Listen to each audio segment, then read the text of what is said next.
خود مار کھا لی تاکہ آپ صلی اللہ علیہ وسلم کو تکلیف نہ پہنچے۔ نبوت کے 12ویں سال معراج کا واقعہ پیش آیا۔ صبح کے وقت جب رسول اللہ صلی اللہ علیہ وسلم نے ابو جہل وغیرہ کے سامنے یہ واقعہ بیان فرمایا تو وہ مذاق اڑانے لگے اور ابو بکر کے پاس گئے اور کہا کہ دیکھو تمہارے صاحب کیسی باتیں کر رہے ہیں۔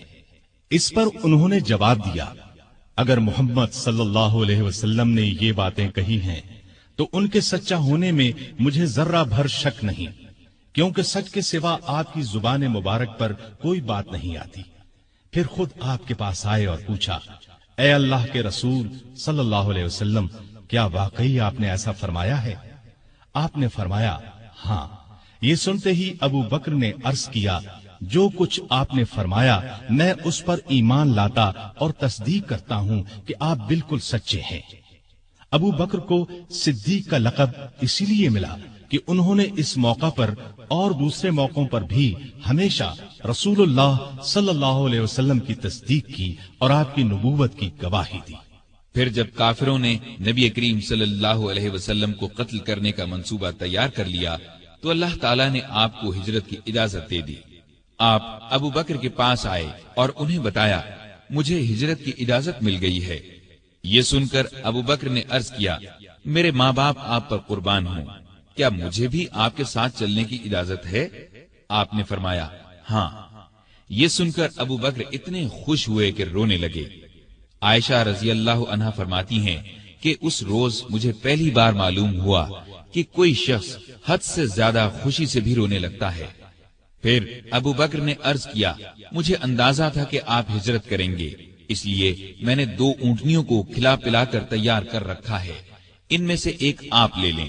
آپ نے فرمایا لیکن میں قیمت دے کر لوں گا۔ ابو بکر خاموش ہو گئے۔ رات ہوئی تو آپ علی رضی اللہ عنہ کو اپنے بستر پر لٹا کر گھر سے نکلے۔ اللہ تعالیٰ نے کفار کو اس وقت اندھا کر دیا، وہ ننگی تلواریں لیے گھر کو گھیرے کھڑے تھے کہ جو ہی آپ باہر نکلیں گے کام تمام کر دیں گے۔ آپ قرآن مجید کی آیات پڑھتے ہوئے باہر نکل آئے، سیدھے ابو بکر کے گھر پہنچے۔ وہ پہلے ہی تیار بیٹھے تھے۔ رخصت سے پہلے انہوں نے اپنے بیٹے کو ہدایت کی کہ رات کو آ کر خبریں سنانا، ہم فلاں جگہ ٹھہریں گے۔ اپنے خادم عامر بن فہیرہ کو ہدایت دی کہ وہ روزانہ کی طرح بکریاں چرائے اور رات کو ان کا دودھ ہمیں دے جایا کرے۔ پھر ابو بکر گھر میں موجود تمام نقدی ساتھ لے کر نکل پڑے۔ راستے میں ابو بکر کبھی آپ کے آگے ہو جاتے اور کبھی پیچھے۔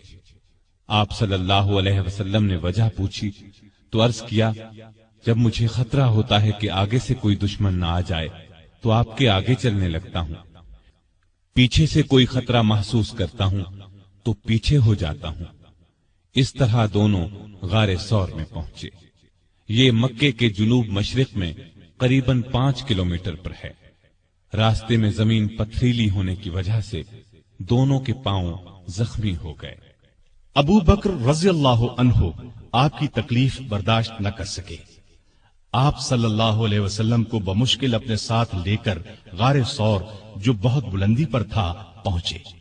پہلے ابو بکر اندر داخل ہوئے، غار کو صاف کیا، غار میں جو سوراخ نظر آئے ان کو اپنی چادر پھاڑ کر بند کیا۔ غار میں 2 سوراخ باقی بچ رہے جن کے لیے چادر نہیں بچی تھی۔ ابو بکر رضی اللہ عنہ نے ان دونوں پر اپنے پاؤں رکھ دیے۔ پھر رسول اللہ صلی اللہ علیہ وسلم سے عرض کی کہ اندر تشریف لائیں۔ آپ صلی اللہ علیہ وسلم اندر تشریف لے گئے اور ابو بکر کی آغوش میں سر رکھ کر سو گئے۔ ادھر ابو بکر رضی اللہ عنہ کے پاؤں میں کسی چیز نے ڈس لیا۔ ابو بکر نے بڑے صبر سے تکلیف برداشت کی لیکن ہلے نہیں کہ کہیں آپ کی آنکھ نہ کھل جائے۔ لیکن جب تکلیف حد سے بڑھی تو ان کے آنسو رسول اللہ صلی اللہ علیہ وسلم کے چہرے پر ٹپک گئے۔ آپ کی آنکھ کھل گئی۔ آپ نے فرمایا، ابو بکر تمہیں کیا ہوا؟ عرض کی، میرے ماں باپ آپ پر قربان، مجھے کسی چیز نے ڈس لیا ہے۔ رسول اللہ صلی اللہ علیہ وسلم نے اس پر اپنا لعاب دہن لگا دیا۔ زہر کا اثر فوراً دور ہو گیا اور تکلیف جاتی رہی۔ یہاں دونوں حضرات نے 3 راتیں چھپ کر گزاری۔ تلاش کرنے والے اس دوران میں غار ثور تک پہنچ گئے۔ ابو بکر کی نظر ان پر پڑی تو گھبرائے اور کہا، اے اللہ کے نبی، اگر ان میں سے کوئی شخص محض اپنی نگاہ نیچی کر دے تو ہمیں دیکھ لے گا۔ نبی کریم صلی اللہ علیہ وسلم نے فرمایا، ابو بکر، ایسے دو آدمیوں کے بارے میں تمہارا کیا خیال ہے جن کا تیسرا اللہ ہے؟ اس وقت اللہ نے کافروں کی آنکھوں پر پردہ ڈال دیا، وہ غار کے اندر نہ دیکھ سکے۔ آپ نے 3 راتیں اور 3 دن غار میں قیام فرمایا۔ عامر بن فہیرہ دودھ پہنچاتے رہے، آپ کی بیٹی اسما رات کو کھانا پہنچاتی رہی، اور عبداللہ رضی اللہ عنہ دن بھر کی خبریں بھی سناتے رہے۔ گویا ابو بکر کا گھرانہ خدمت میں لگا رہا۔ تیسری رات غار سے روانہ ہوئے، عامر ساتھ چلے۔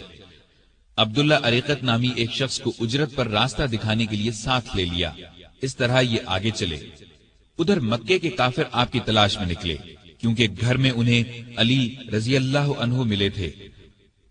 پہلے وہ ابو بکر رضی اللہ عنہ کے گھر پہنچے، وہ وہاں نہ ملے تو کافروں نے اعلان کیا، جو شخص محمد یا ابو بکر کو پکڑ کر لائے گا اسے ہر ایک کے بدلے 100 اونٹ انعام میں دیے جائیں گے۔ قبیلہ بنو مدلج کا سردار سراقہ یہ اعلان سن کر ہتھیار لگا کر آپ کی تلاش میں گھوڑے پر روانہ ہوا۔ یہ بڑے ڈیل ڈول کا اور بہادر شخص تھا۔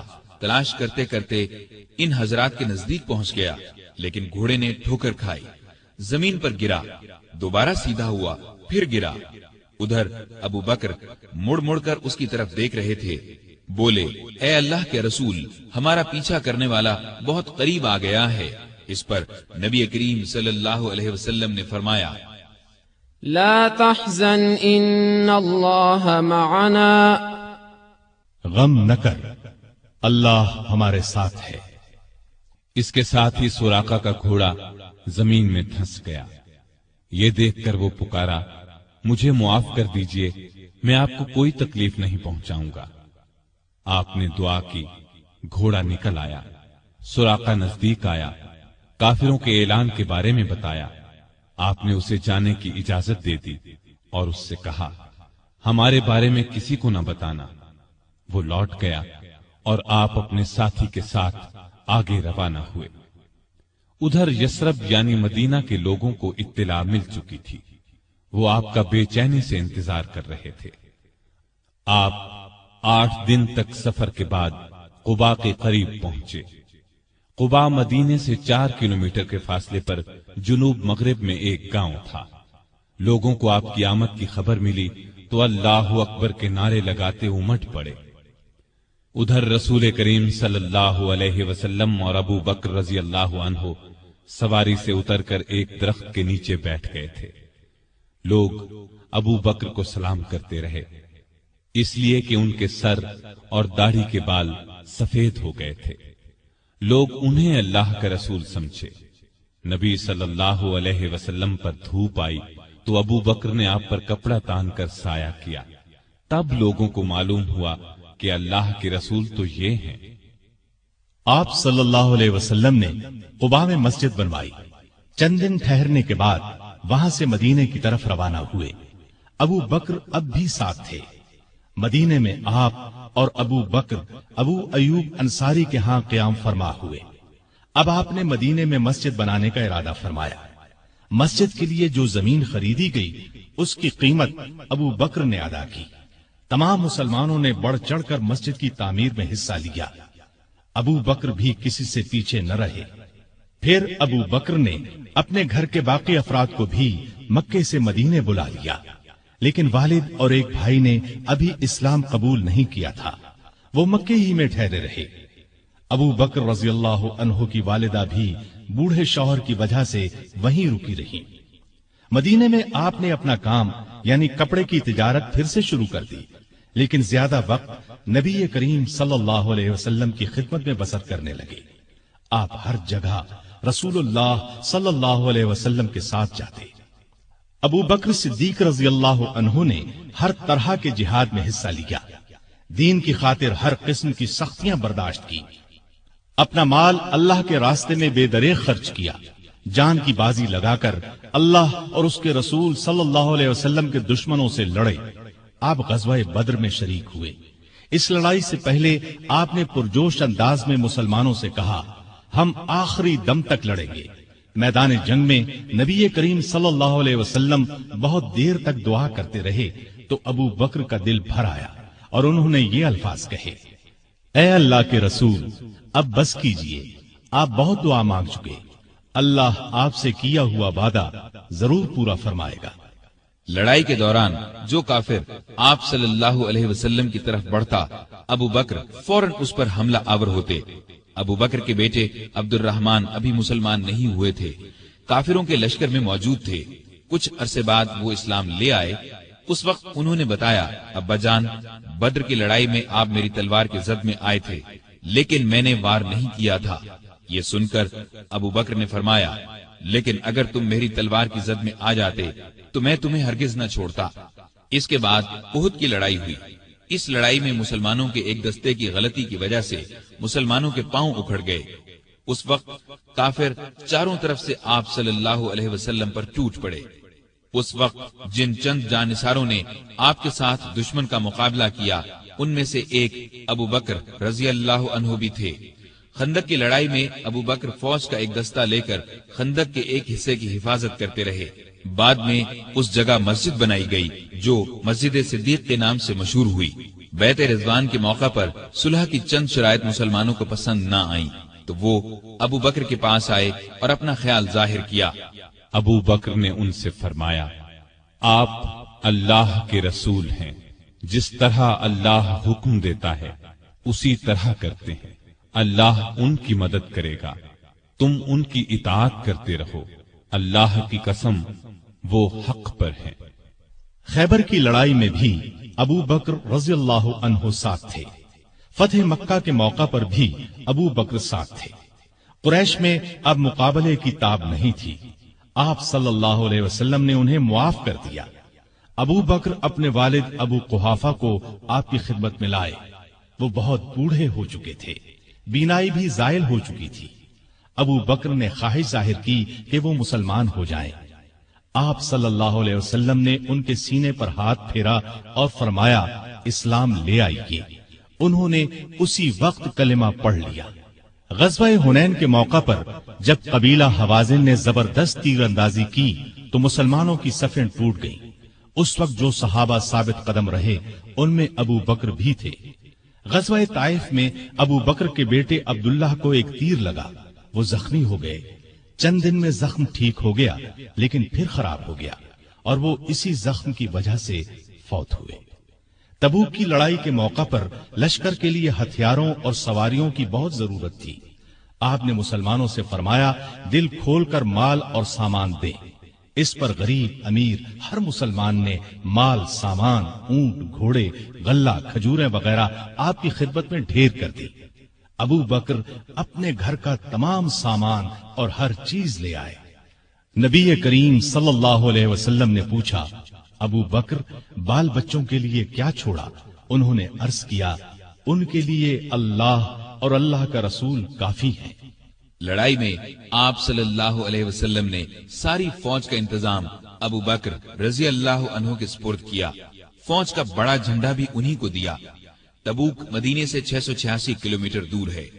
مسلمان تکلیفیں اٹھاتے وہاں پہنچے۔ تبوک سے واپسی کے بعد حج کے دن قریب آئے تو آپ صلی اللہ علیہ وسلم نے ابو بکر کو امیر حج مقرر فرمایا۔ انہوں نے لوگوں کو حج کرایا۔ ہجرت کے 10ویں سال رسول کریم صلی اللہ علیہ وسلم خود حج کے لیے مکہ تشریف لے گئے۔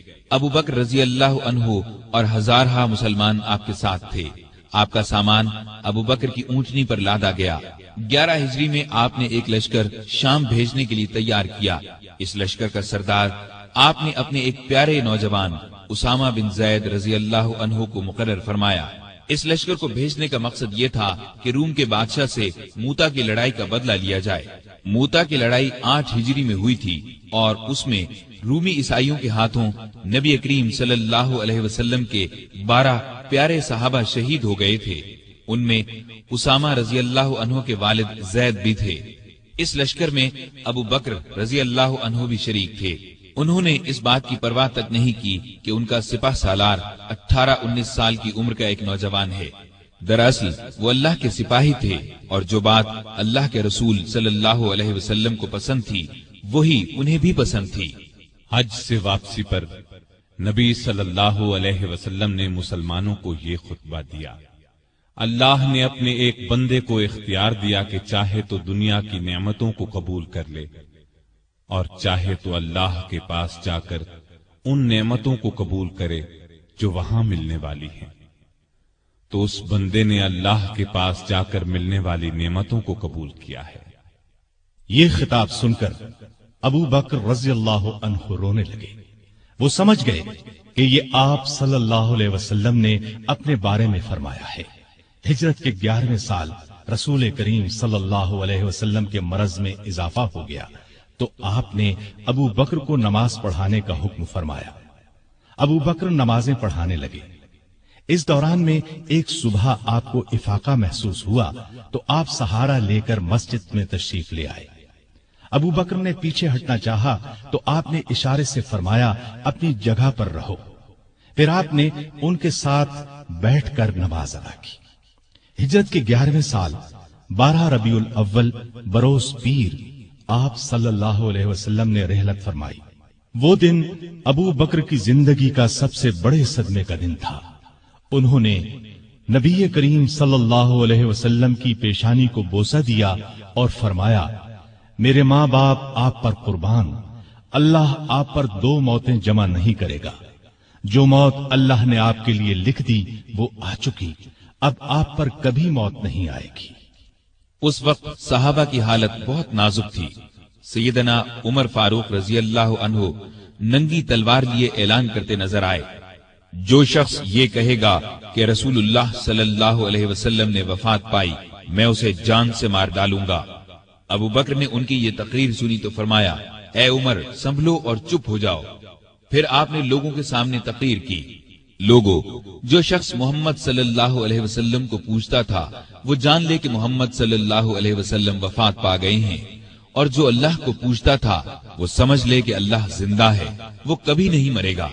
ان الفاظ کے بعد آپ نے قرآن مجید کی یہ آیت تلاوت فرمائی، محمد صلی اللہ علیہ وسلم صرف رسول ہی ہیں، ان سے پہلے بہت سے رسول آ چکے ہیں۔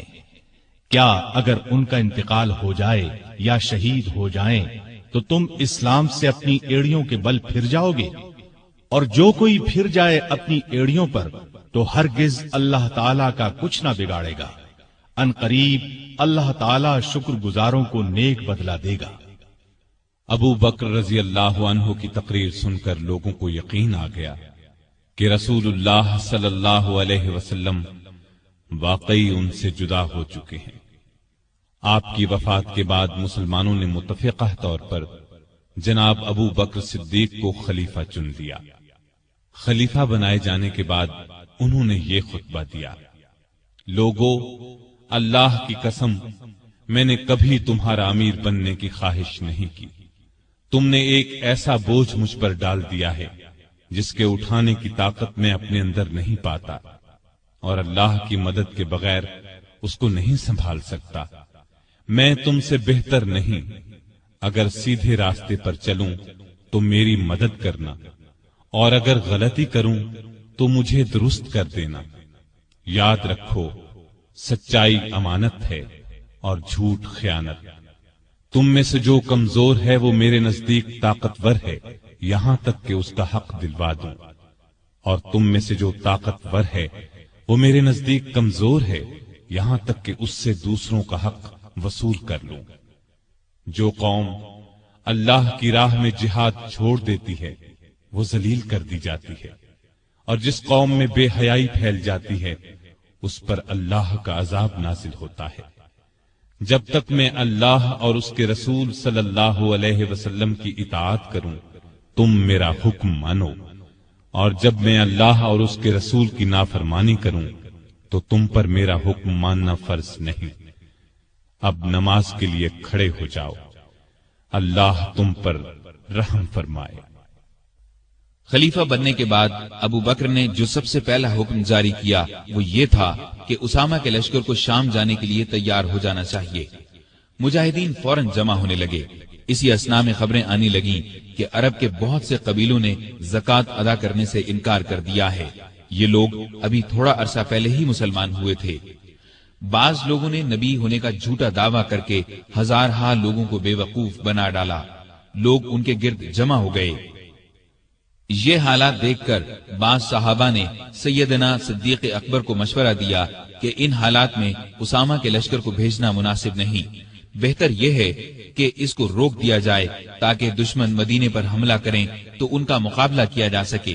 لیکن ابو بکر نے یہ مشورہ ماننے سے انکار کر دیا اور فرمایا، اللہ کی قسم، اگر مدینہ اس طرح آدمیوں سے خالی ہو جائے کہ درندے اور کتے مجھے پھاڑ کھائیں، تب بھی میں اس لشکر کو شام جانے سے نہیں روکوں گا جس کو رسول اللہ صلی اللہ علیہ وسلم نے شام جانے کا حکم فرمایا تھا۔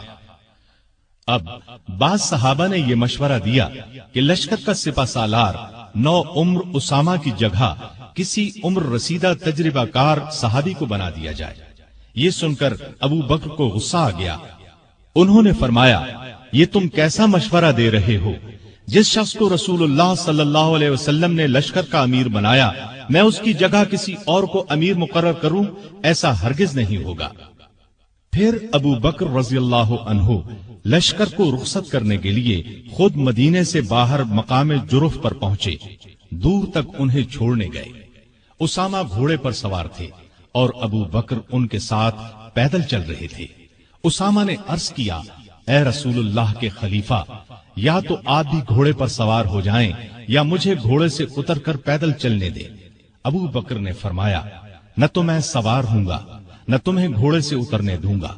اگر کچھ دیر کے لیے میرے قدموں پر اللہ کی راہ کا غبار پڑ جائے تو اس سے میری شان میں کوئی کمی نہیں آ جائے گی۔ پھر آپ نے لشکر کو رخصت کیا، انہیں دعا دی۔ اسامہ کا یہ لشکر شام کے عیسائیوں کو سزا دے کر قریباً 70 دن بعد واپس لوٹا۔ نبی صلی اللہ علیہ وسلم کی وفات کے بعد کچھ قبیلے اسلام سے پھر گئے، کچھ نے زکوٰۃ دینے سے انکار کر دیا اور کچھ نے جھوٹی نبوت کا اعلان کر دیا۔ یہ سب ارتدادی فتنے تھے، یعنی یہ مرتد ہو گئے تھے۔ ابو بکر رضی اللہ عنہ نے ان سب کے خلاف جہاد کیا۔ پہلے آپ نے زکوٰۃ نہ دینے والوں سے جنگ کی، انہیں شکست دی۔ پھر خالد بن ولید اور دوسرے سپہ سالاروں کے لشکر جھوٹے نبیوں کی طرف روانہ کیے۔ مسیلمہ کذاب سب سے بڑا جھوٹا نبی تھا۔ خالد بن ولید کے لشکر نے اسے شکست فاش دی۔ اس لڑائی کو یمامہ کی لڑائی کہا جاتا ہے۔ مسیلمہ بھی اس جنگ میں مارا گیا۔ 10,000 مرتد ہلاک ہوئے۔ مسلمانوں کے لشکر میں سے 1,000 شہید ہوئے۔ اس طرح مرتدوں کی کمر ہمیشہ کے لیے ٹوٹ گئی۔ ہر طرف امن قائم ہو گیا، اور یہ سب ابو بکر کی غیر معمولی ایمانی طاقت، ہمت اور شجاعت کی وجہ سے ممکن ہوا۔ اس کے بعد آپ کا ایک خاص کارنامہ یہ ہے کہ آپ نے قرآن کو ایک جگہ جمع کروایا، کیونکہ اس وقت قرآن مجید مختلف جگہوں پر لکھا ہوا تھا۔ یمامہ کی لڑائی میں سینکڑوں حفاظ صحابہ شہید ہو گئے تھے، اس لیے ضرورت محسوس ہوئی کہ قرآن کو ایک جگہ جمع کر دیا جائے، چنانچہ یہ کام کیا گیا۔ اس کے بعد ابو بکر روم اور ایران کی طرف متوجہ ہوئے۔ روم اور ایران اس وقت دنیا کی 2 بڑی سلطنتیں تھیں۔ روم والے عیسائی تھے اور ایران کے لوگ مجوسی یعنی آگ کو پوجتے تھے۔ دونوں ہی مسلمانوں کے دشمن تھے۔ نبی کریم صلی اللہ علیہ وسلم نے اپنی زندگی مبارک میں آس پاس کے ملکوں کے بادشاہوں کے نام اسلام کے پیغامات ارسال فرمائے تھے۔ ایک خط ایران کے بادشاہ خسرو پرویز کو بھی بھیجا گیا تھا۔ اس نے آپ کا خط پھاڑ دیا تھا۔ آپ نے یہ خبر سن کر فرمایا تھا، اللہ اس کے ملک کے ٹکڑے ٹکڑے کرے۔ پھر خسرو پرویز کے بیٹے نے اسے قتل کر ڈالا۔ اس کے بعد ایرانی آپس میں لڑنے لگے۔ ایسے میں ابو بکر رضی اللہ عنہ خلیفہ بن گئے تو انہوں نے خالد بن ولید کو سپہ سالار بنا کر ایران کی طرف روانہ کیا۔ خالد بن ولید رضی اللہ عنہ کی ایرانیوں سے 15 کے قریب لڑائیاں ہوئیں۔ ان سب میں اللہ نے انہیں فتح عطا کی۔ اس کے بعد روم کی باری آئی۔ روم کی طرف 4 لشکر روانہ کیے۔ ان کے سپہ سالار ابو عبیدہ بن جراح، یزید بن ابی سفیان، شرحبیل بن حسنہ اور عمر بن عاص مقرر فرمائے۔